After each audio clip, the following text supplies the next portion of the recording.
ایک مرزا علی انجینئر کی، ان سے شاید کوئی کسی نے سوال کیا اللہ کے رسول صلی اللہ علیہ وسلم کے والد یا والدین کے بارے میں، تو اس نے جواب دیا کہ یہ اہل فترہ کے سلسلے کے باب میں آتے ہیں۔ اہل فترہ گیپ، وقفہ، یعنی دو نبیوں کے بیچ میں جو فترہ ہوتا ہے اس کے حساب سے کہ ان کے درمیان میں اس درمیان میں کوئی نبی نہیں آیا، تو اہل فترہ کے زمرے میں شمار ہوتے ہیں، جن کے بارے میں قرآن میں کہا گیا، انہوں نے ایک آیت پیش کی کہ ایسی قوم کی طرف آپ کو بھیجے گیا ما انذر آباؤہم، جن کے آباء و اجداد کو ڈرایا نہیں گیا یا کوئی ڈرانے والا آیا نہیں ہے، اس لیے یہ اہل فترہ میں سے ہیں۔ اور اہل فترہ کے تعلق سے ایک اور استدلال انہوں نے کیا کہ اللہ تعالیٰ نے قرآن میں کہا، جو آج پڑھی گئی آیت، کہ ہم کسی قوم کو اس وقت تک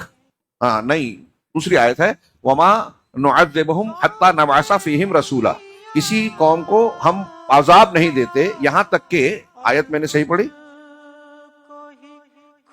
وما کننا معذبین حتی نبعث رسولا، استغفر اللہ، وما کننا معذبین حتی نبعث رسولا۔ اس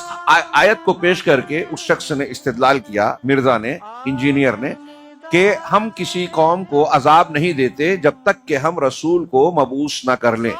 اور اس سے دلیل دیتے ہوئے اس نے کہا کہ وہ جنتی ہیں۔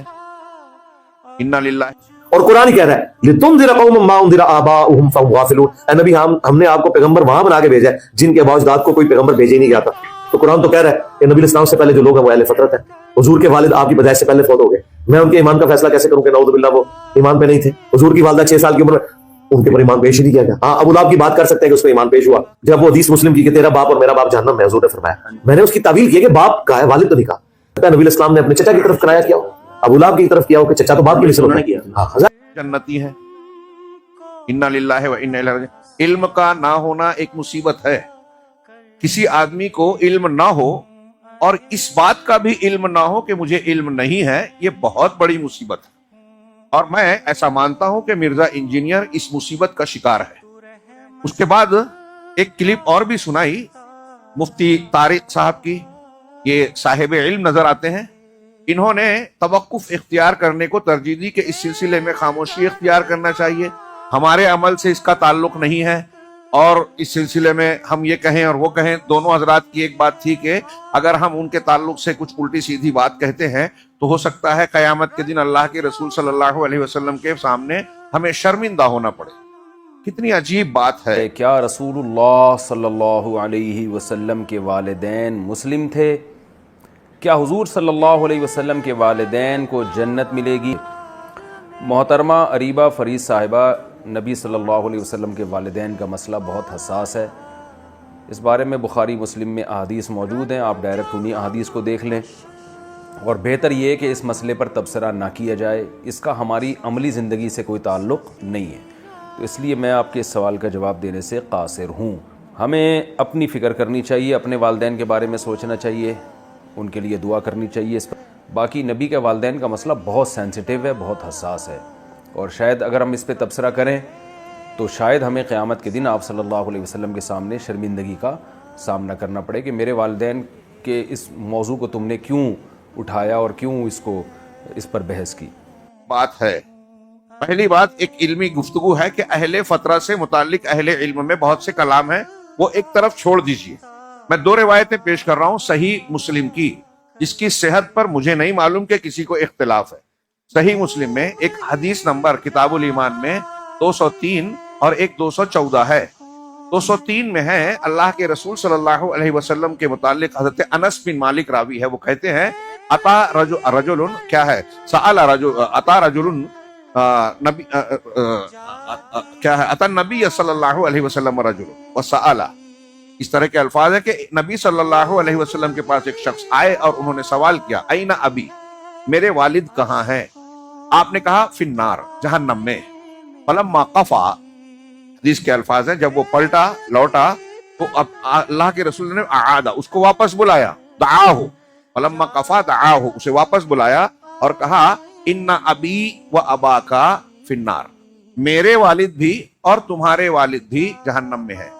یہ اگر نبی کریم صلی اللہ علیہ وسلم کا ثابت شدہ فرمان ہے تو اس میں اپنی عقل لگانا اور ادھر ادھر سے کھینچ تان کے قرآن و حدیث کی باتوں کے ذریعے سے ایک الجھن پیدا کرنا یا سوال اٹھانا اور حدیث کا رد کرنا، یہ ایمان نہیں ہے، جہالت ہے، اور ایمان کے ایک آدمی کا اللہ کے رسول صلی اللہ علیہ وسلم کی باتوں کے آگے سر جھکانے کی ایمانی صفت کے منافی لگتا ہے۔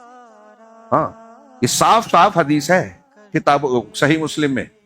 اور اس کی تشریح میں آپ دیکھیں گے ایک اور روایت اور دونوں کی تشریح ملا کے کریں۔ صحیح مسلم کی جیسا کہ میں نے کہا 214 نمبر کی حدیث کتاب الایمان میں حضرت عائشہ ام المومنین حضرت عائشہ صدیقہ رضی اللہ تعالی عنہا روایت کرتی ہیں کہ میں نے اللہ کے رسول صلی اللہ علیہ وسلم سے سوال کیا کہ ابن جدعان، اس کا نام عبداللہ ابن جدعان تھا،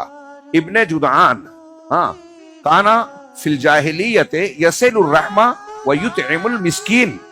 حدیث کے الفاظ ہیں یہ کہ ابن جدعان جاہلیت میں، جہالت عام تھی اس لیے اس دور کو عہد جاہلیت کہا جاتا ہے، اسلام سے پہلے کے دور کو، تو جاہلیت میں وہ رشتہ داریوں کو جوڑتا تھا، رشتہ داروں کا کے ساتھ حسن سلوک کرنا، ان کے حقوق کا خیال کرنا، یہ اچھی بات ہے، اسلامی اخلاق ہے۔ تو اللہ حضرت عائشہ کہتی ہیں کہ وہ جو ہے رشتہ داریوں کو جوڑتے تھے، وَيُطْعِمُ الْمِسْكِينَ، اور مسکینوں کو کھانا کھلاتے تھے، اچھا اخلاق اور اچھا کام تھا۔ تو حل ذاکا نافعہ، ام المومنین نے پوچھا اللہ کے نبی صلی اللہ علیہ وسلم سے کہ وہ یہ جو نیک عمل کرتے تھے ابن جدعان، کیا یہ عمل ان کو فائدہ اور نفع پہنچانے والا ہو سکتا ہے، ہوگا؟ تو آپ نے کہا لا تنفعہ، یہ نیک عمل اگرچہ تھا لیکن ان کو فائدہ نہیں پہنچائے گا۔ اس لیے وجہ اللہ کے رسول صلی اللہ علیہ وسلم نے فرمایا اس لیے کہ انہ لم یقل یوما رب اغفر لی خطیئتی یوم الدین، اس لیے کہ انہوں نے ایک دن بھی یہ نہیں کہا کہ پروردگار یوم الدین، قیامت کے دن مجھے معاف کر دینا، یعنی قیامت پر ایمان نہیں رکھتا تھا، اللہ پر ایمان نہیں رکھتے تھے، اس لیے اس کے نیک اعمال قابل قبول نہیں ہوں گے۔ اب یہ بھی اہل فترہ سے تھے اور اللہ کے رسول اللہ کے والدین بھی ایک طریقے سے اہل فترہ سے تھے۔ سوال یہ ہے اہل فترہ کے بارے میں جو بحثیں کی جاتی ہیں وہ اس تناظر میں کی جاتی ہیں کہ اگر انہوں نے شرک نہیں کیا اور نبی کی نبوت یا شریعت کے دوسرے اصولوں کی مخالفت کی تو ان کے بارے میں بحث کی جا سکتی ہے، لیکن اگر وہ شرک اکبر اور کفر اکبر کا کھلا ارتکاب کرتے ہوں، شرک کو بت پرستی کی ہو، تو کیا ان کے بارے میں بھی سوال اٹھے گا؟ مرزا سے یا کسی سے ہم یہ پوچھیں کہ اگر آپ یہ کہتے ہیں کہ اہل فترہ اس لیے معذور ہیں کہ ان کے پاس نبی کی تعلیمات اور دلائل و حجت نہیں پہنچے، بظاہر آپ کہہ رہے ہیں ابھی وہ بات بھی صحیح نہیں ہے پوری، تو سوال پہلے یہ اٹھتا ہے کہ اگر توحید کسی نے نہیں سکھائی تو شرک کس نے سکھایا؟ انسان کی فطرت میں تو توحید ہے، ہاں، اور توحید کی دلیلیں بھی ہیں، قرآن نے جا بجا کہا ہے کہ شرک کی کوئی دلیل اللہ نے اتاری ہی نہیں ہے۔ ہاں، تو پھر ایک آدمی توحید کو نہیں جان سکا یا اسے کسی نے نہیں سکھایا، ٹھیک ہے مان لیا تھوڑی دیر کے لیے، توحید کو نہ سکھا کر شرک کو کس نے سکھایا؟ اور اگر شرک کسی نے بتایا تو آپ کی فطرت اس کو قبول نہیں کرتی ہے، کھٹکتا ضرور ہے، یہ کھٹک ہونے کے باوجود آپ نے اسے اختیار کیسے کر لیا؟ صحیح بات یہ ہے جو علماء کی باتیں اور ان دلیلوں سے دو میں نے دی ہے اور بھی دلیلیں ملے گی کہ اگر کوئی بت پرستی اور شرک کھلا کھلا کر رہا ہے تو اہل فترہ کا ہونے کے باوجود اس کے نیک صالح عمل قبول نہیں کیے جائیں گے، یہ ایک بات۔ دوسری بات کہ کیا اللہ تبارک و تعالیٰ نے جو کہا ہے کہ اس قوم میں کوئی ہادی نہیں آیا، تو اس کا مطلب یہ کہ مکہ والوں میں، اہل جاہلیت میں یا اہل فترہ میں کوئی نبوت یا نبوی تعلیم نہیں تھی؟ یہ غلط ہے۔ اہل علم نے اس کا جواب دیا کہ اللہ رب العالمین نے جن آیتوں میں کہا ہے کہ اس قوم میں کوئی نذیر نہیں آیا، اس کا مطلب ہے کہ نذیر جدید، نیا ڈرانے والا نہیں آیا۔ حضرت ابراہیم کی اولاد میں حضرت اسحاق اور بنی اسرائیل کے سلسلے میں انبیاء کرام آتے رہے، لیکن بنی اسماعیل میں حضرت اسماعیل علیہ السلام کے بعد جناب محمد رسول اللہ صلی اللہ علیہ وسلم تک کوئی نبی نہیں آیا، یعنی نیا ڈرانے والا نہیں آیا۔ لیکن حضرت ابراہیم اور حضرت اسماعیل علیہ السلام کی دعوت توحید، ملت ابراہیمی کی تعلیمات زندہ تھی، موجود تھی، اس کے مطابق اہل فترہ میں بھی اللہ کے نبی صلی اللہ علیہ وسلم کی بعثت سے پہلے بھی کچھ لوگ عبادت و ریاضت کرتے تھے، اور ایسی ایک اچھی خاصی تعداد تھی جن کا تذکرہ سیرت کی کتابوں میں، حدیثوں میں ملتا ہے کہ انہوں نے اس زمانے میں بھی بت پرستی اور شرک نہیں کیا، اس میں سیدنا ابوبکر صدیق رضی اللہ تعالیٰ عنہ کا نام بھی ہے، اور پھر اس زمانے میں ان کے درمیان میں بھی یہودی اور نصرانی علماء تھے،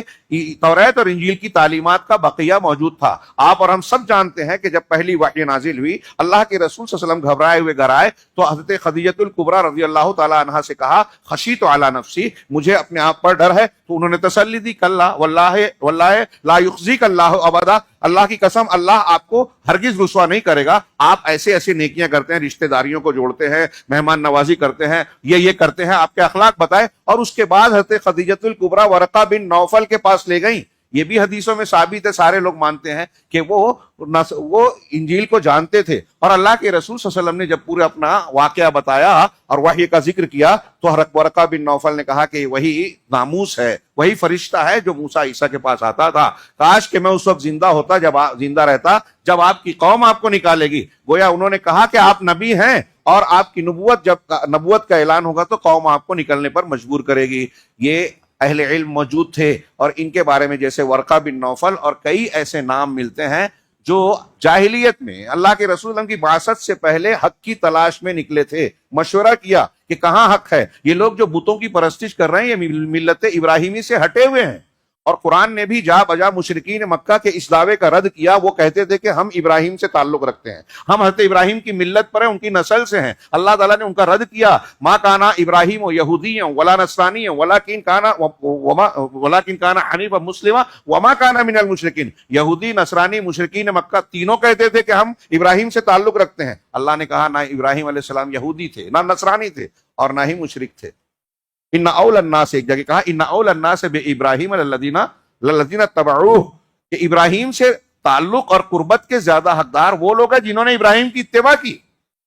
اور ابراہیم علیہ السلام کی دعوت توحید موجود تھی۔ یہ لوگ ملت ابراہیمی اور ابراہیم سے تعلق جوڑنے کے باوجود انحراف کر کے بت پرستی میں ملوث ہو گئے۔ جو لوگ شرک میں مبتلا تھے، اہل علم کا یہ جو میں نے 2 حدیثیں پیش کی اس کی شرح میں دیکھیے، وہ کہتے ہیں کہ اہل فترہ میں سے بھی اگر کسی نے بت پرستی کی تو وہ کفر اور شرک کا مرتکب ہوا، اس کے نیک اعمال قبول نہیں ہوں گے۔ یہ 2 دلیلوں کی بنیاد پر ہے، اور یہ جو مرزا جو نہیں جانتے، میں سمجھتا ہوں کہ نہیں جانتا کہ وہ جانتا نہیں، اور جو دوسرے لوگ احتیاط میں کہہ رہے ہیں، ہاں محض تکلف میں، یہ ایک قسم کا غلو ہے۔ ہاں جہاں تک طارق صاحب کا یہ کہنا ہے کہ اس میں توقف کریں، بہتر یہ ہے، اس میں ہمارے لیے کوئی چیز نہیں ہے، اس میں ہمارے لیے عبرت کا سامان ہے۔ ہمارے لیے عبرت یہ ہے کہ اگر ہم یہ جانتے ہیں تو ہم کو اس بات سے چوکنا ہونا چاہیے، اس پر بہت ہی ڈر اور خوف میں مبتلا ہونا چاہیے کہ ہمارے عقیدے اور عمل میں شرک نہ آئے، ورنہ اگر یہ آ گیا تو نبی کے والد اگر جہنم میں ہیں تو ہم کہاں ہوں گے۔ یہ عبرت اور نصیحت و سبق کا بہت بڑا پہلو ہے۔ یہ تھوڑی سی میں نے وضاحت کی۔ علمی اعتبار سے اہل فترہ کے متعلق علماء کے جو اقوال ہیں، اس کی جو تفصیلات ہیں، آپ کتابوں میں پڑھ سکتے ہیں اور اس کی تفصیلات ملے گی۔